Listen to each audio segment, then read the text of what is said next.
catastrophique, mais on ne peut pas dire catastrophique sans qu'on sache quels sont les chiffres. On ne peut dire elle est alarmante, elle est mauvaise, mais elle n'est pas comme le mot qui a été utilisé par l'actuel responsable.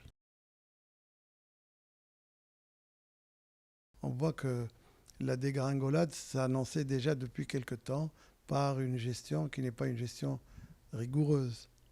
Et 3 ans après, on en voit les conséquences à telle enseigne que même le dernier responsable est parti par la petite porte.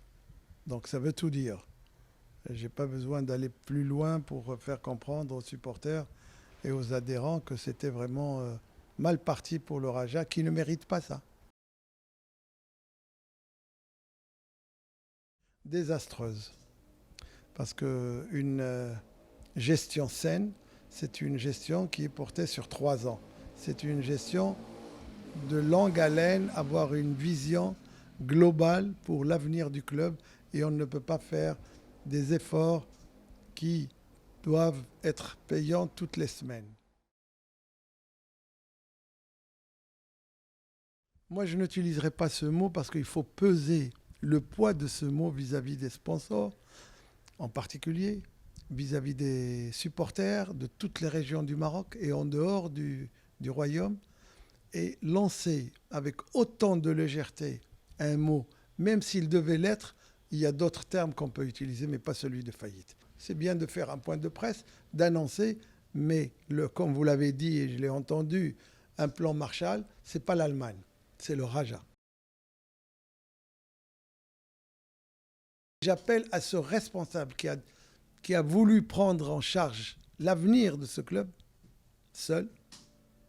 On est prêt à l'aider en faisant une journée de réflexion, une journée de discussion, une journée de décortiquer tous les chiffres qu'il y a. La deuxième étape, c'est nommer une commission où j'insiste qu'il y ait des experts comptables qui sont anciens présidents du club.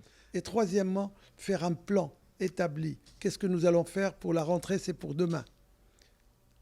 L'entraîneur, les joueurs, le staff, tous ces éléments qui sont ces salariés, parce qu'on parle des gens qui ne sont pas payés.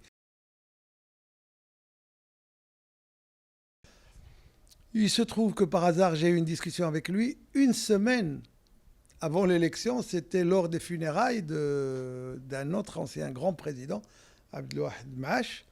Et je lui ai répondu et je lui ai dit la même chose que je viens de vous dire. Je lui ai dit, vous êtes intéressé par le club? Vous voulez le prendre?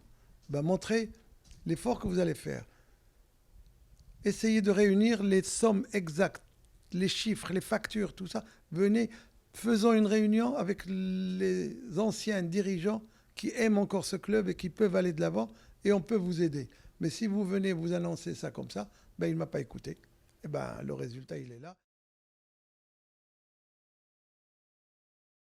Ben, moi, je demande aux supporters et aux adhérents, les vrais adhérents, ceux qui ont payé les 20 000 dirhams de leur propre denier, de leur sueur, ceux qui aiment le club et ils ont payé ça parce qu'on ne leur a pas payé.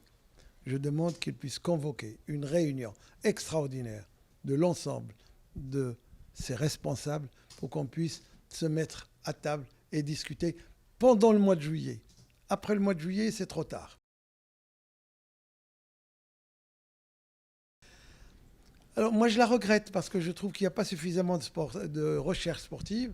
Je viens de recevoir un manuscrit fort intéressant sur les ultras.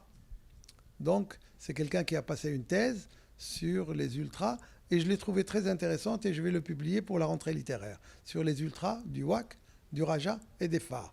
Donc pas de jaloux. Moi j'avais fait un travail personnel en tant qu'ancien président du Raja. J'avais fait un livre sur commencer à travailler un livre sur la grande histoire du sport au Maroc. Et dans la foulée, nous allons lancer à partir de décembre une sorte de monographie sur des athlètes marocains. Je vais commencer à tout seigneur, tout honneur. Je vais commencer par la perle noire, l'Arbi Ibn Battuta.